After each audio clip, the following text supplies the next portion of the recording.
Hi hello welcome back மக்களே. இப்போ நம்ம எந்த ஜாபை பற்றி பார்க்க மாட்டோம் அப்படின்னு பார்த்தீங்கன்னா, மின்சாரத்துறையில் வந்து பார்த்தீங்கன்னா ஜாப் கொடுத்துருக்காங்க. அதை பற்றி தான் பார்க்க போகிறோம். இது வந்து பார்த்தீங்கன்னா மேனுஃபேக்சரிங்க, அதாவது மின்சாரத்துறையில் என்னென்ன பொருள் ஸ்பேர் பார்ட்ஸ்லாம் தேவைப்படுதோ அதை வந்து மேனுஃபேக்சரிங் பண்ணுற கம்பெனிலேருந்து டைரெக்டாக நம்மளுக்கு வந்து பார்த்தீங்கன்னா வேக்கன்சி கொடுத்துருக்காங்க. அதை பற்றி தான் பார்க்க போகிறோம். இது வந்து பார்த்தீங்கன்னா பிஇஎல், அது அந்த கம்பெனிலேருந்து ரெக்குவயர்மெண்ட் கொடுத்துருக்காங்க. தமிழ்நாட்டில் தாங்க பணியிடம் வந்து பார்த்தீங்கன்னா தமிழ்நாட்டிலே கிடச்சிரும், அதில் ஒன்றும் பிரச்சனை இல்லை. இதுக்கு வந்து பார்த்தீங்கன்னா முழுக்க முழுக்க ஆஃபீஸில் ஒர்க் பண்ணுற மாதிரி ஒரு வேலைவாய்ப்பு தான் அப்படின்ற மாதிரி இப்போ சொல்லியிருக்காங்க. லாஸ்ட் டேட் பார்த்தீங்கன்னா 3/12/2024 வரைக்கும் இருக்குது. சம்பளம் வந்து பார்த்தீங்கன்னா 15,000 1,60,000 வரைக்கும் வந்து இருக்காங்க. இது எல்லா மாவட்டத்தில் இருக்கிற எல்லாரும் வந்து ஆண் பெண் எல்லாருமே வந்து பார்த்தீங்கன்னா விண்ணப்பிக்கலாம் அப்படின்ற மாதிரி தான் சொல்லியிருக்காங்க. ஓகே மக்களே, அது நோட்டிஃபிகேஷனை இது அப்ளை பண்ணுற லிங்க் எல்லாத்தையும் வந்து பார்த்தீங்கன்னா நம்ம டிஸ்கிரிப்ஷனில் நம்மளுடைய அஃபிஷியல் வெப்சைட்டில் கொடுத்து வச்சுருக்கோம், வேணா எடுத்துக்கோங்க. நம்ம சேனலுக்கு இப்போ தான் நீங்கள் ஃபஸ்ட் முறை வரீங்கன்னா சப்ஸ்கிரைப் பண்ணுங்கள், லைக் பண்ணிட்டு பாருங்கள். வாங்க இப்போ நம்ம ப்ரீஃபாக நோட்டிஃபிகேஷன் அப்ளை பண்ணுற லிங்க் எல்லாத்தையும் வந்து வாங்க. ஹாய் ஹலோ வெல்கம் பேக் மக்களே. இப்போ நம்ம எதை பற்றி பார்க்க போகிறோம்? இல்லை, ஒரு நிமிஷம்.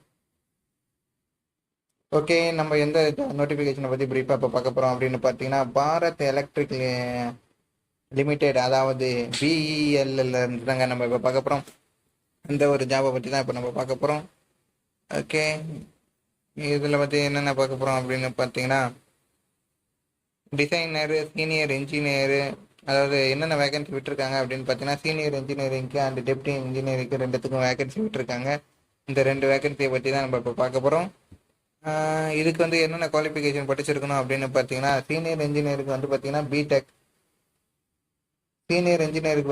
பிடெக் முடிச்சிருக்கணும் அப்படின்ற மாதிரி சொல்லியிருக்காங்க. BTech electronical, BTech computer science முடிச்சிருக்கணும் அப்படின்ற மாதிரி சொல்லியிருக்காங்க. 4 வேகன்சி இருக்குது. எக்ஸ்பீரியன்ஸ் வந்து பார்த்தீங்கன்னா 4 இயர்ஸ் எக்ஸ்பீரியன்ஸ் இருக்கணும் அப்படின்ற மாதிரி சொல்லியிருக்காங்க. எங்கள் கேஸ்ட் வைஸாக இதுலாம் போட்டிருக்காங்க. ஏஜ் லிமிட்டு 35 வரைக்கும் இருக்கணும் அப்படின்ற மாதிரி சொல்லியிருக்காங்க. இதனுடைய வேலை வந்து பார்த்தீங்கன்னா பெங்களூரில் இருக்கும் அப்படின்ற மாதிரி சொல்லியிருக்காங்க.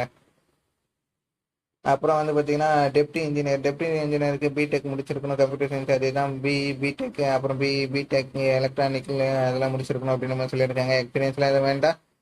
வேகன்சி இங்கே கேஸ்ட் வைஸாக கொடுத்துருக்காங்க. 28 இயர்ஸ் வரைக்கும் எலிஜிபிள் அப்படின்ற மாதிரி சொல்லியிருக்காங்க. அப்புறம் இதோடைய இடம் எங்கெங்கே இருக்கும் அப்படின்னு பார்த்தீங்கன்னா, தமிழ்நாடு அண்ட் ஒடிசா. தமிழ்நாட்டில் வந்து நம்மளுக்கு தாம்பரமும் இருக்குங்க, சிப்காட்லேயும் இருக்குது அப்படின்ற மாதிரி சொல்லியிருக்காங்க.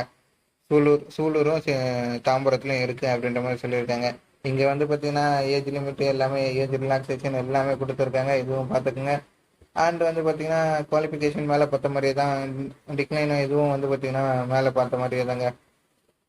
ஃபஸ்ட் கிளாஸில் பாஸ் பண்ணியிருக்கணும் அப்படின்ற மாதிரிலாம் அங்கே மென்ஷன் பண்ணி வச்சுருக்காங்க. மற்றபடி இல்லை, எதுவும் இல்லை. இது பே ஸ்லிப் வந்து பார்த்தீங்கன்னா எப்படின்னா, அதாவது சீனியர் இன்ஜினியருக்கு வந்து பார்த்தீங்கன்னா 50,000 1,60,000 வரைக்கும். டெப்டி சீனியருக்கு வந்து பார்த்தீங்கன்னா, டெப்டி இன்ஜினியருக்கு வந்து பார்த்தீங்கன்னா 40,000 1,40,000 வரைக்கும் இருக்குங்க. மற்ற அலோன்ஸ் எல்லாமே இருக்குங்க. ஃபுல்லாக வந்து நீங்கள் செக் பண்ணி பார்த்துங்க. ஜாப் லொக்கேஷன் எங்கெங்கே இருக்கும் அப்படின்னு பார்த்தீங்கன்னா, பெங்களூரில் இருக்கும், கர்நாடகாவில் இருக்கும், தமிழ்நாட்டில் வந்து பார்த்தீங்கன்னா சூலூர்லேயும் தாம்பரத்துலேயும் இருக்குது அப்படின்ற மாதிரி சொல்லி வச்சுருக்காங்க. வேறு வேறு எதுவும் இல்லைங்க அதை பற்றி சொல்கிறதுக்கு. Computer science, software engineering, C++, அதெல்லாம் முடிச்சிருக்கணும். எலக்ட்ரானிக் எப்படி இருக்கணும் அப்படின்ற மாதிரிலாம் சொல்லி வச்சுருக்காங்க. எப்படி அப்ளை பண்ணுறதுன்றத ப்ரீஃபாக இங்கே எக்ஸ்பிளைன் பண்ணியிருக்காங்க, ஸ்டெப் பை ஸ்டெப்பாக கொடுத்துருக்காங்க. இந்த அஃபிஷியல் வெப்சைட்டில் தான் நீங்கள் வந்து அப்ளை பண்ணுற மாதிரி இருக்கும் அப்படின்ற மாதிரி சொல்லியிருக்காங்க. அதுவும் வந்து பார்த்தீங்கன்னா நம்ம டிஸ்கிரிப்ஷனில் கொடுத்து வச்சுருக்கோம், வேணுன்றவங்க எடுத்துக்கோங்க. அப்ளிகேஷன் ஃபீஸு பார்த்தீங்கன்னா ஜிஎஸ்டியோட சேர்த்து எவ்வளோ போட்டிருக்காங்க பார்ப்போம். ஐயோ, எஸ்சி/எஸ்டிக்கு வந்து இல்லை அப்படின்ற மாதிரி தான் போட்டிருக்காங்க. ஜிஎஸ்டியோட சேர்த்து வந்து பார்த்தீங்கன்னா டெப்டி இன்ஜினியருக்கு 400 ரூபா போட்டிருக்காங்க, அதாவது 472 ரூபா. ஃபிக்ஸ்டு சீனியருக்கும் வந்து பார்த்தீங்கன்னா 472 ரூபா போட்டிருக்காங்க. எஸ்பிஐக்கு எலெக்ஷன் மூலிமா தான் ரெஃபர் பண்ணணும் அப்படின்ற மாதிரி போட்டிருக்காங்க. ஆன்லைன் பேமெண்ட்டு ஆன்லைனில் இதுவில் தான் கொடுக்கணும் அப்படின்ற மாதிரி சொல்லியிருக்காங்க. ரீஃபண்ட்லாம் கிடையவே கிடையாதுன்னு சொல்லியிருக்காங்க. என்னென்ன டாக்குமெண்ட் வேணும் அப்படின்றது இங்கே கொடுத்துருக்காங்க. Passport size photo, SSLC mark sheet எல்லாமே வந்து பார்த்தீங்கன்னா நீங்கள் கேட்டிருக்காங்க. இதெல்லாம் படித்து பார்த்துட்டு என்னென்ன சர்டிஃபிகேட் கேட்குறாங்களோ எல்லாத்தையும் நீங்கள் சப்மிட் பண்ணுற மாதிரி இருக்கும். ஆனால் ஒரிஜினல் சப்மிட் பண்ண தேவையில்லை, எல்லாமே வந்து பார்த்தீங்கன்னா ஜெராக்ஸ் தாங்க சப்மிட் பண்ணணும். இதில் வந்து பார்த்தீங்கன்னா ஒன்லி இந்தியன் நேஷ்னாலிட்டி இருக்கிறவங்க வந்து பார்த்தீங்கன்னா அப்ளை பண்ணலாம் அப்படின்ற மாதிரி சொல்லியிருக்காங்க. அதனால் போட்டியெலாம் கொஞ்சம் கம்மியாக தான் இருக்கும். நீங்கள் இந்தியன் கேட்டகரி இதுவாக இருந்துச்சுன்னா, நேஷ்னாலிட்டி இருந்தீங்கன்னா கண்டிப்பாக வந்து உங்களுக்கு எலிஜிபிள் தாங்க. டேட்டு லாஸ்ட் டேட்டும் இங்கே கொடுத்து வச்சுருக்காங்க. அந்த லாஸ்ட் டேட்டுக்குள்ளே நீங்கள் வந்து பார்த்தீங்கன்னா அப்ளை பண்ணணும் அப்படின்ற மாதிரி சொல்லியிருக்காங்க. 3/12/2024 வரைக்கும் தான் லாஸ்ட் டேட்டு அப்படின்ற மாதிரி சொல்லியிருக்காங்க. அந்த 3/12 அதுக்குள்ளே வந்து பார்த்தீங்கன்னா நீங்கள் சீக்கிரமாக அப்ளை பண்ணணும் அப்படின்ற மாதிரி சொல்லியிருக்காங்க. ரிட்டன் எக்ஸாம் வந்து பார்த்தீங்கன்னா இனிமேல் தான் அப்டேட் பண்ணுவாங்க அப்படின்ற மாதிரி சொல்லியிருக்காங்க. ரிட்டன் டெஸ்ட்டுக்கும் இன்டர்வியூக்கும் வந்து பார்த்தீங்கன்னா டேட்டு இனிமேல் அப்டேட் பண்ணுவாங்க. நம்ம சேனலில் பார்த்துட்டே இருங்க. அப்டேட் பண்ண உடனே நம்ம வந்து பார்த்தீங்கன்னா உடனே உங்களுக்கு இன்டிமேஷன் கொடுத்துருவோங்க. ஓகே மக்களே, இது வந்து கம்ப்யூட்டர் பேஸ்டு டெஸ்ட்டாக தான் இருக்கும் அப்படின்ற மாதிரி சொல்லியிருக்காங்க.